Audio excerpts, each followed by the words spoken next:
Bonsoir encore. Nous sommes contents de pouvoir vous accueillir à Bethel pour continuer cette série de conférences. Ainsi, je vous souhaite la bienvenue dans la maison du Seigneur. Pour débuter le programme de ce soir, je vous invite à vous lever et chantons au numéro 319, près de Jésus.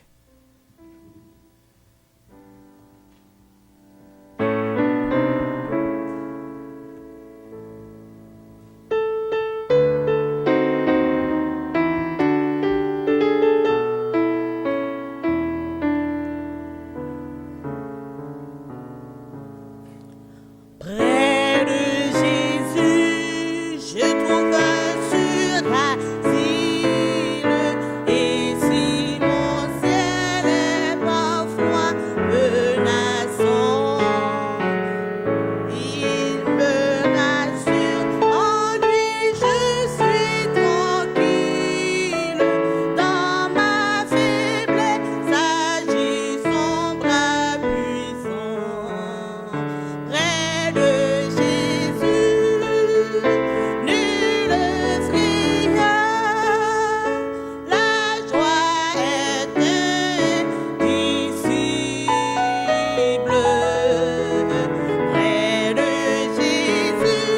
Jésus, je suis vainqueur, l'âme heureuse et paisible. Près de Jésus, je suis béni sans cesse. Allègrement, je porte mes fardeaux. Un mot de lui dissipe ma tristesse. Et son amour me donne le repos. Près de Jésus, nulle frayeur, la joie est indicible. Près de Jésus, je suis vainqueur, l'âme heureuse et paisible. Près de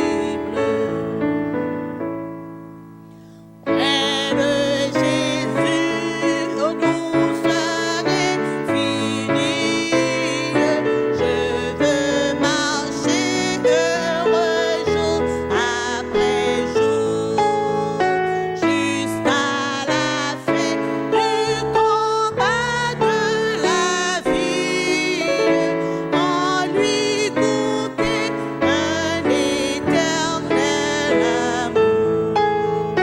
Près de Jésus, nulle frayeur, la joie est indicible.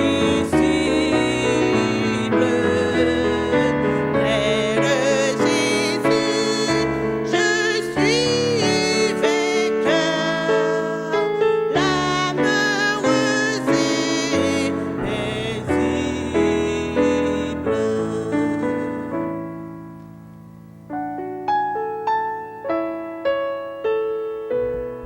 Bonsoir. Ouvrons nos Bibles ensemble pour lire le psaume 98.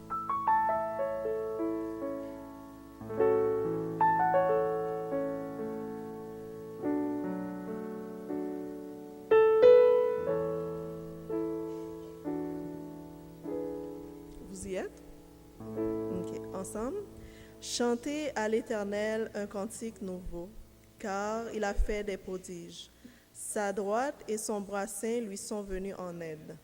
L'Éternel a manifesté son salut. Il a révélé sa justice aux yeux des nations. Il s'est souvenu de sa bonté et de sa fidélité envers la maison d'Israël.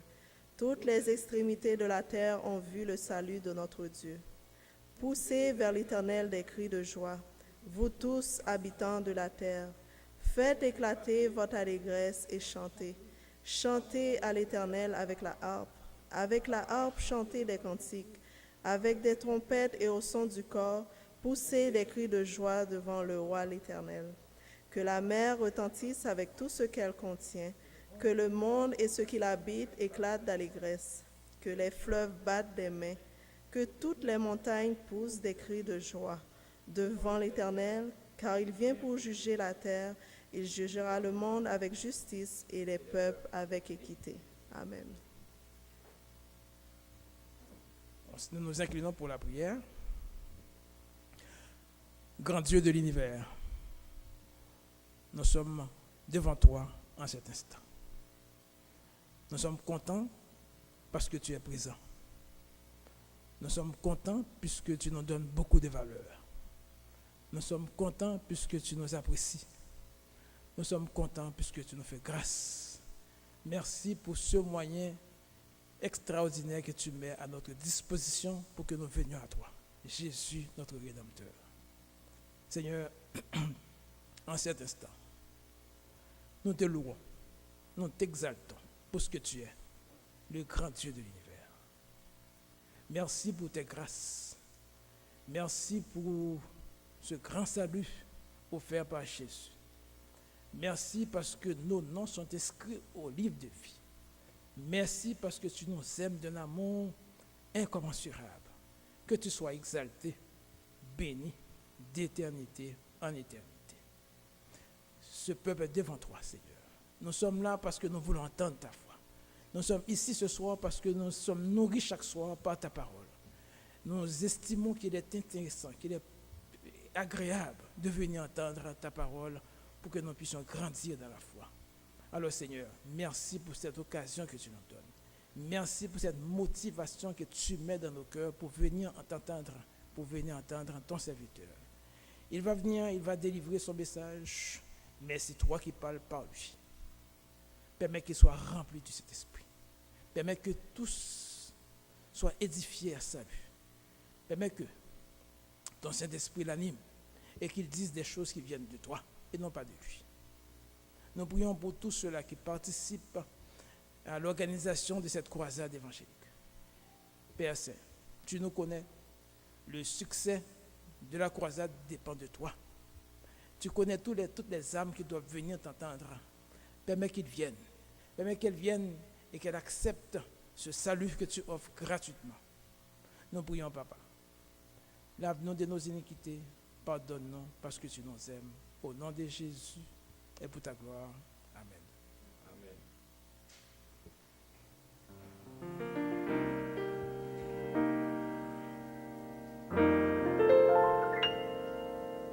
Nous allons maintenant entendre la capsule santé par frère.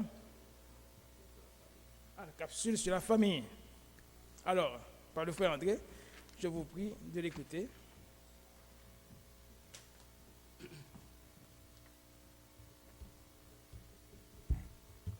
Merci frère Emmanuel. Bonsoir frères et sœurs. Bonsoir frères et sœurs. Bon. Comme frère Emmanuel a dit, c'est une capsule sur la famille et c'est la deuxième que nous présentons. Et elle se répétera tous les vendredis et tous les samedis soirs dans le cadre de l'effort d'évangélisation.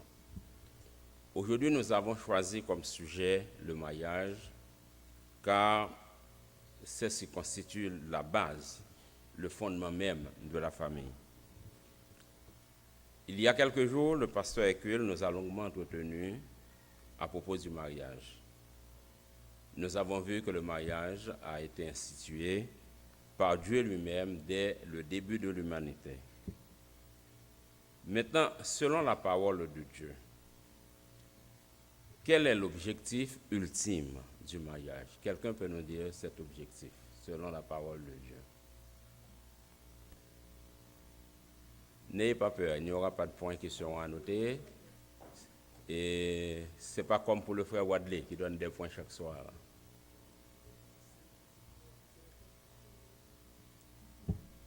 Bon, si je vous dis que ça se trouve dans Genèse 2, verset 24, c'est pourquoi l'homme quittera son père et sa mère et s'attachera à sa femme et ils deviendront une seule chair. Par ces quelques mots, Dieu exprimait sa volonté que le mariage constitue l'union de deux êtres, ou bien si vous voulez, l'union de deux cœurs, l'union de deux amours, mais une union qui couvre tous les aspects de la vie, physique, émotionnelle, intellectuelle et spirituelle. Et une autre question, comment concrétiser cette union? Quelle est la condition première pour réaliser cette union, d'après vous? Bon, c'est d'avoir d'abord Dieu, la présence de Dieu dans nos vies. Et en plus, chaque couple doit aussi faire l'effort nécessaire afin d'assurer l'unité et l'harmonie de son foyer.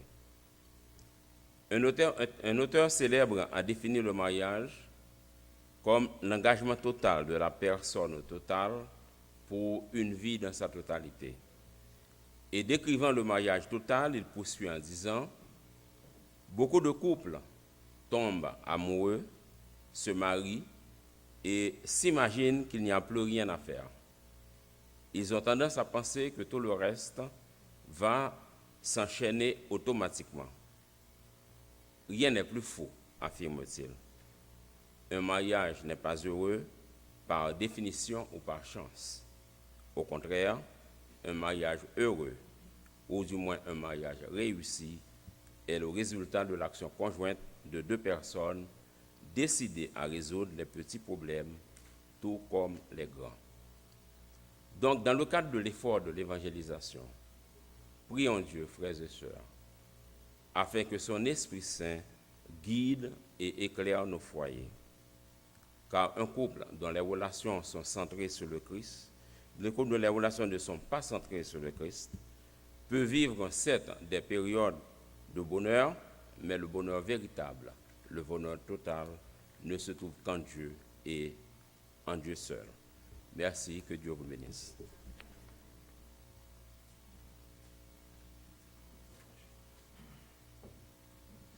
C'est à nous de dire merci à Frère André pour ces sages conseils.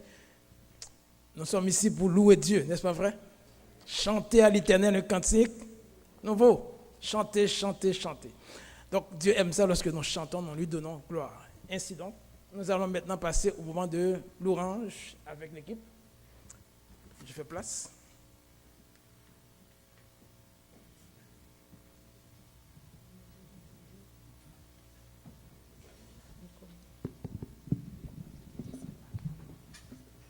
Frères et sœurs, bonsoir. Frères et sœurs, bonsoir. Nous allons chanter ensemble. Je vous invite à chanter avec nous le premier chant, qui est le numéro 171. Quel bonheur qu'en faisant trêve.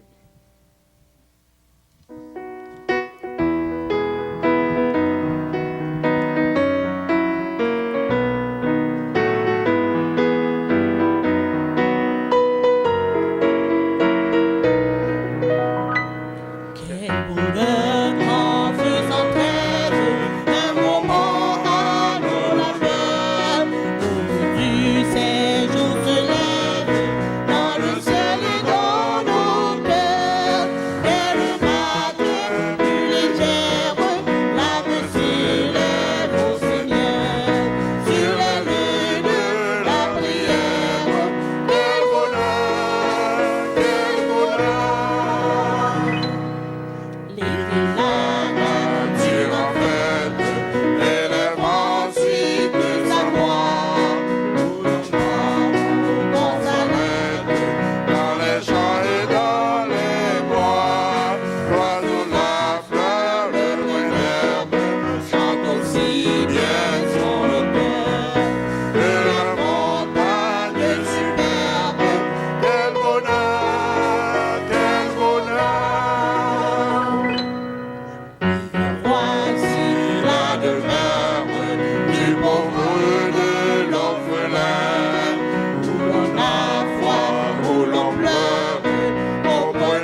demande à vous lever. Nous allons chanter le numéro 507. Bénissons Dieu par nos cantiques. 155. 505. C'est joyeux, ça. C'est pas béni, c'est Dieu. 157. 157, béni.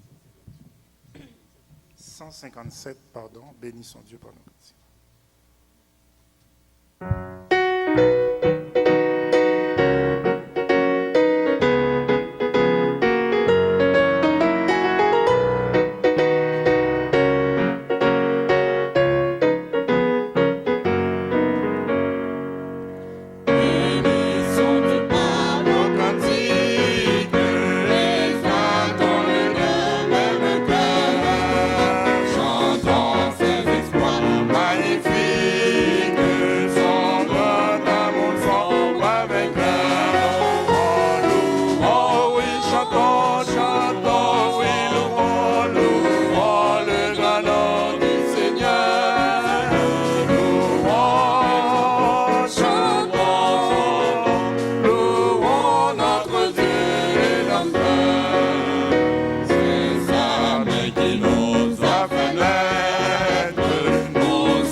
Numéro 596, Flots musiciens, Flots en furie.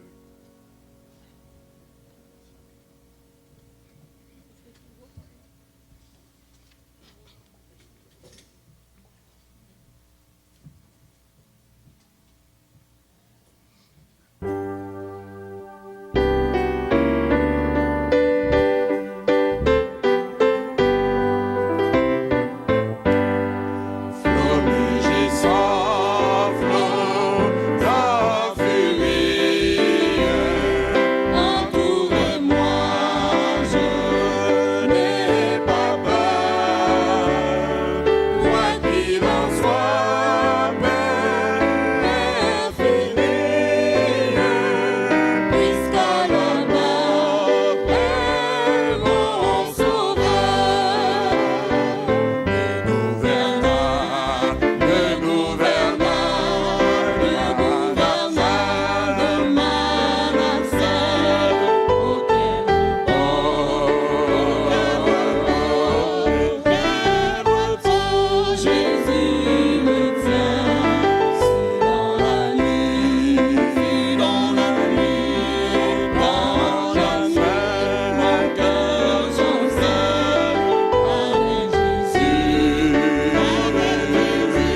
moment où le premier ancien de l'Église, frère Ricardo Saint-Léger, doit prononcer la prière d'intercession.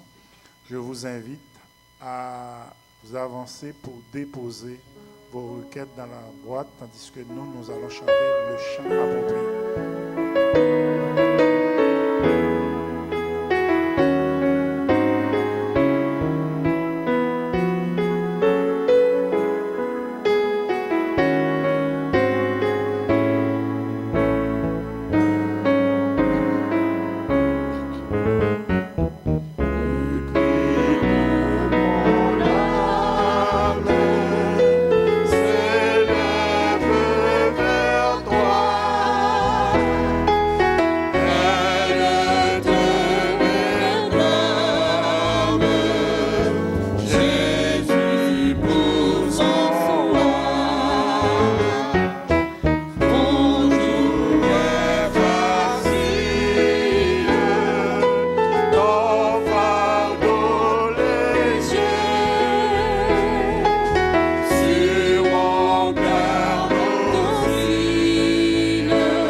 Nous vous invitons à vous mettre à genoux tandis que nous allons prier.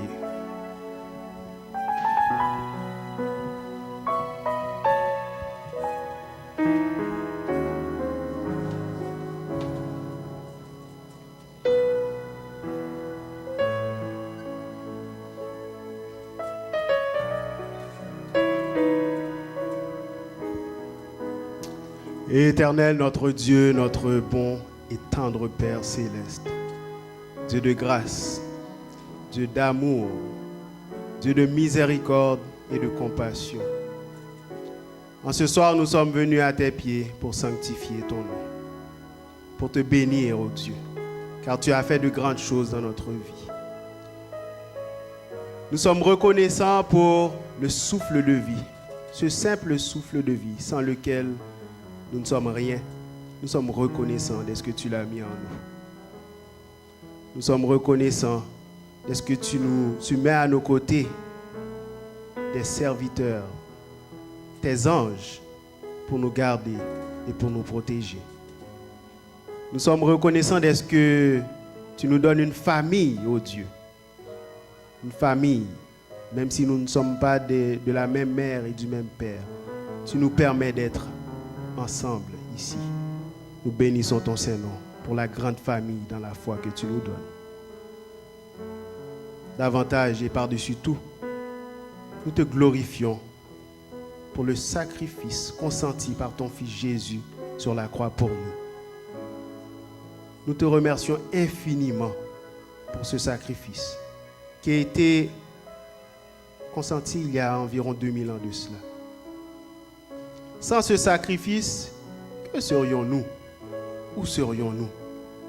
Merci pour Jésus-Christ, oh Dieu. Et tandis que nous sommes à tes pieds en ce moment, en ce soir,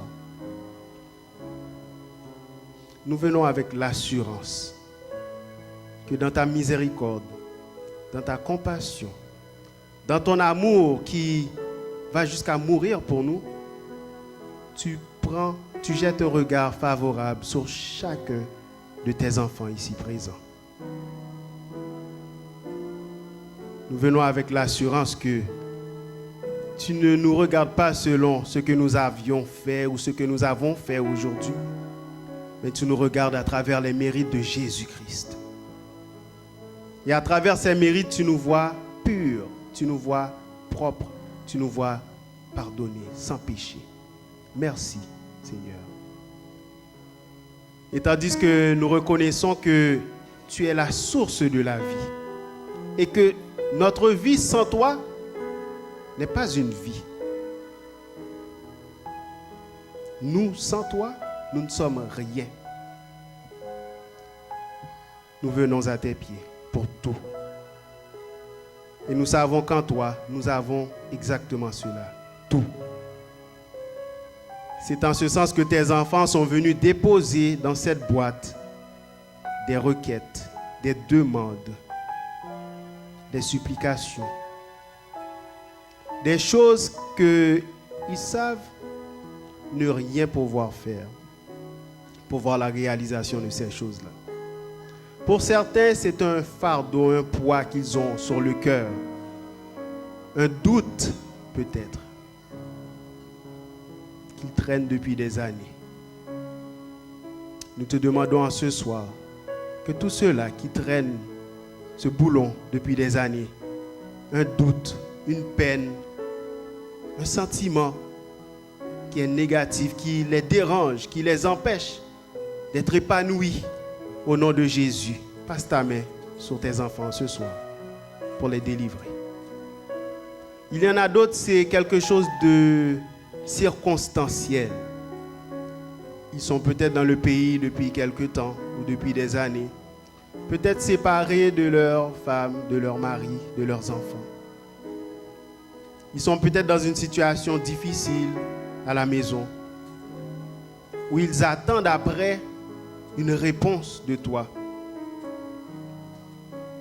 Toi qui es le roi de toutes choses, le maître de tout. En ce soir, ô Dieu, nous t'implorons de te présenter à tes enfants, de les faire savoir que tu as entendu leur cri du haut des cieux et que tu les exauces dans ton amour infini. Il n'y a pas de frontière pour toi, Seigneur. Nous avons des milliers et des milliers de tes enfants également qui ont passé la frontière du Canada. Ils cherchent un refuge, ils cherchent une maison, ils cherchent un toit. Rien n'est impossible à toi, ô Dieu. C'est ce que tu nous dis dans ta parole. Rien n'est impossible à toi. Et en ce moment, nous venons devant le Dieu de l'impossible pour voir que tout ce qui nous semble impossible dans notre vie soit traité par toi. Ô Dieu, tout-puissant, patient, lent à la colère, riche en bonté, nous t'implorons en ce soir pour que tu te manifestes dans la vie de tes enfants. Nous ne demandons pas comme Moïse de te voir face à face, mais fais-nous savoir que tu es notre Père, que tu es notre Dieu et que tu te tiens tout près de nous.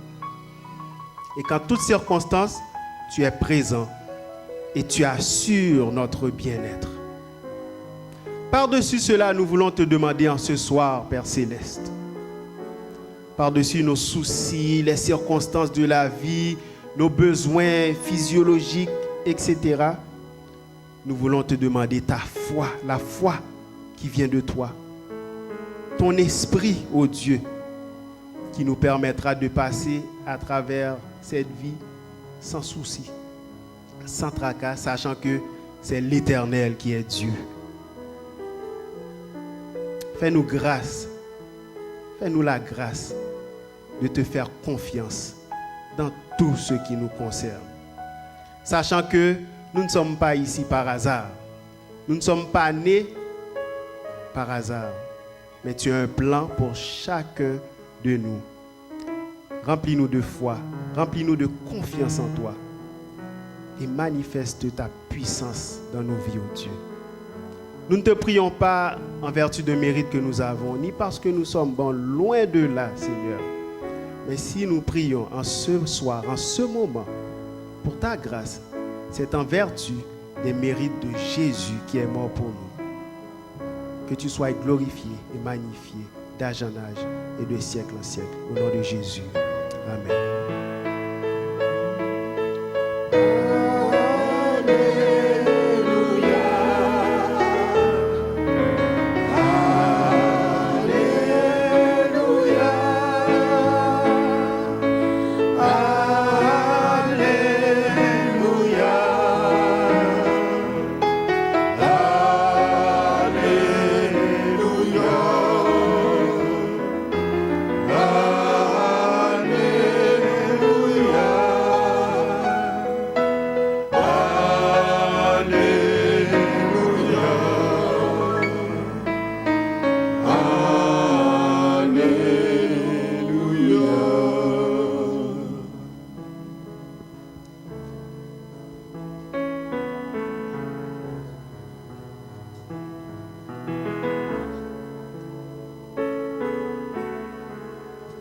demandons à toute l'équipe de l'évangélisation, le comité organisateur de la croisade, de rester pour nous tout de suite après le service. N'oubliez pas, restez pour nous tout de suite après le service.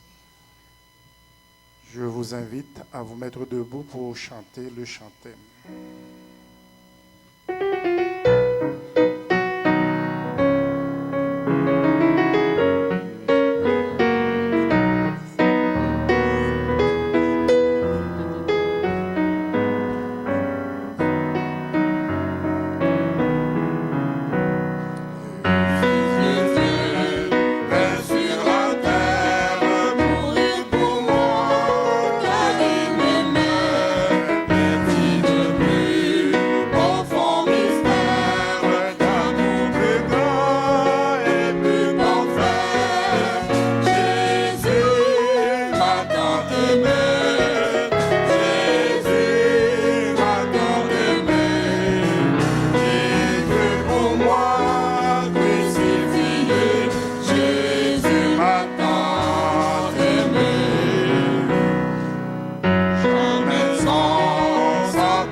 Même position.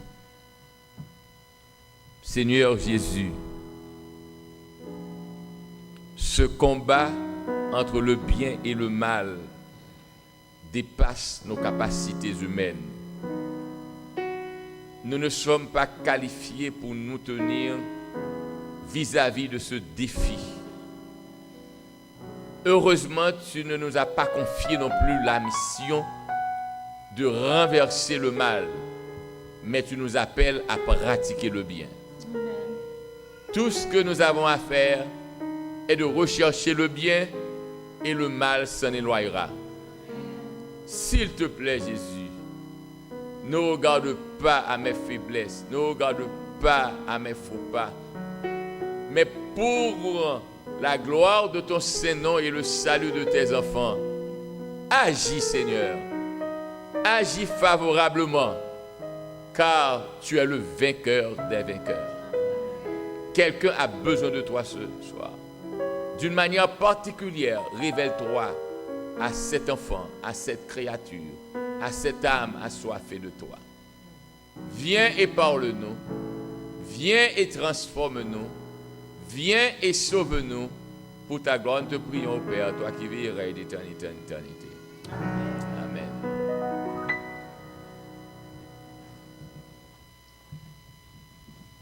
Je suis particulièrement heureux d'être avec vous une fois de plus. Le Seigneur a été bon envers nous, n'est-ce pas? Le Seigneur nous a richement bénis. Et nous voulons dire que son nom soit exalté d'éternité en éternité. J'éprouve un immense plaisir aujourd'hui à voir notre sœur Isilda. Ça fait plaisir de te voir. Nous t'avons manqué et nous savons que le Seigneur a continué à cheminer avec toi. Heureux de voir des amis qui me sont chers. Des amis que je n'ai pas vus longtemps et que j'ai le privilège de revoir. Elle a beaucoup grandi. Ce sont tes 2 enfants. Le Seigneur t'a béni. Ce n'est plus l'élève que j'avais. C'est une dame avec des enfants. Ça fait plaisir de te voir. Et également plaisir de voir mon ami Milien, chez qui j'ai séjourné pendant un mois. Et nous avons développé de très bonnes relations. Nous ne sommes pas amis seulement, mais nous sommes frères, doublement frères. Que Dieu continue à bénir mon ami, ses enfants et son épouse. Je suis heureux de voir beaucoup d'entre vous, mais je ne prendrai pas le temps de citer tous les noms. Je veux seulement vous dire que la course ne s'arrête pas là. Nous devons arriver à destination. Et rien ne doit nous détourner de notre but. Alors, nous allons voir aujourd'hui un sujet très important. Et je veux bénir le ciel de ce que, demain, si Dieu le veut, nous allons avoir une grande cérémonie de baptême. Car Jésus n'a jamais perdu bataille. Jésus a répandu son sang pour que des hommes et des femmes prennent position pour lui. Et quand le temps est venu, après un combat acharné, Jésus finira par remporter la victoire, car il est toujours vainqueur.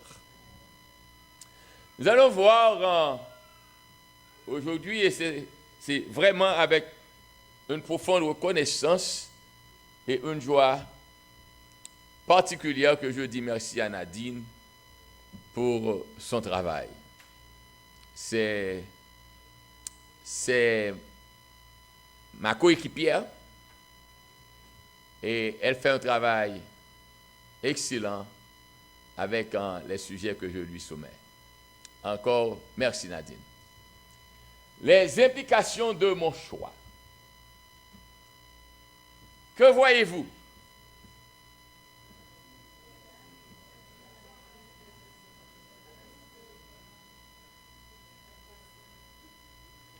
Elle conduit et elle envoie des textes. Et alors qu'elle le fait, il y a une dame traversant la rue avec son enfant. Donc, des enfants? 16 enfants? OK. Alors, elle a perdu des yeux la route, car elle devrait se concentrer et elle devrait regarder la route. Mais ses yeux étaient sur le téléphone, le portable. Donc, il lui a manqué de la concentration, car elle ne peut pas à la fois conduire et envoyer des textes.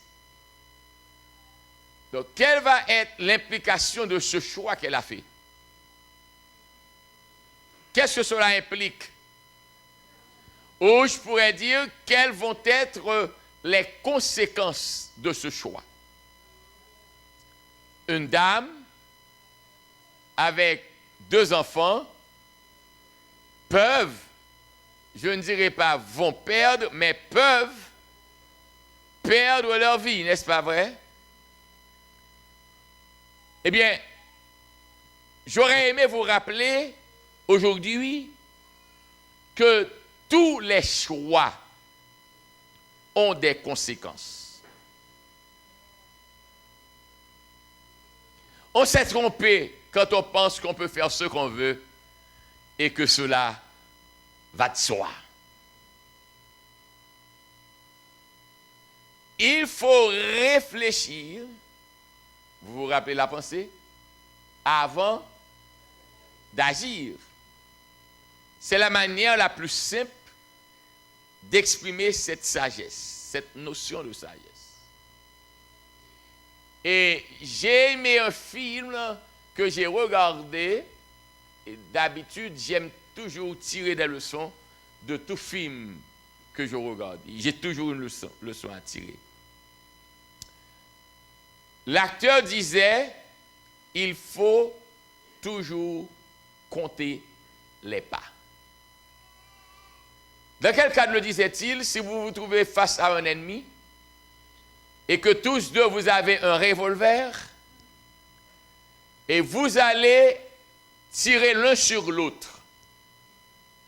Il a dit la leçon que j'ai retenue, il faut compter les pas. Tout est au niveau des pas. Il dit, s'il fait un pas, qu'il s'arrête, il hésite encore. Il est encore hésitant. Mais si vous voyez qu'il fait un pas et deux pas, ne permettez pas que le troisième pas ait lieu. Dégainez vous-même. Parce qu'au troisième pas, il va tirer.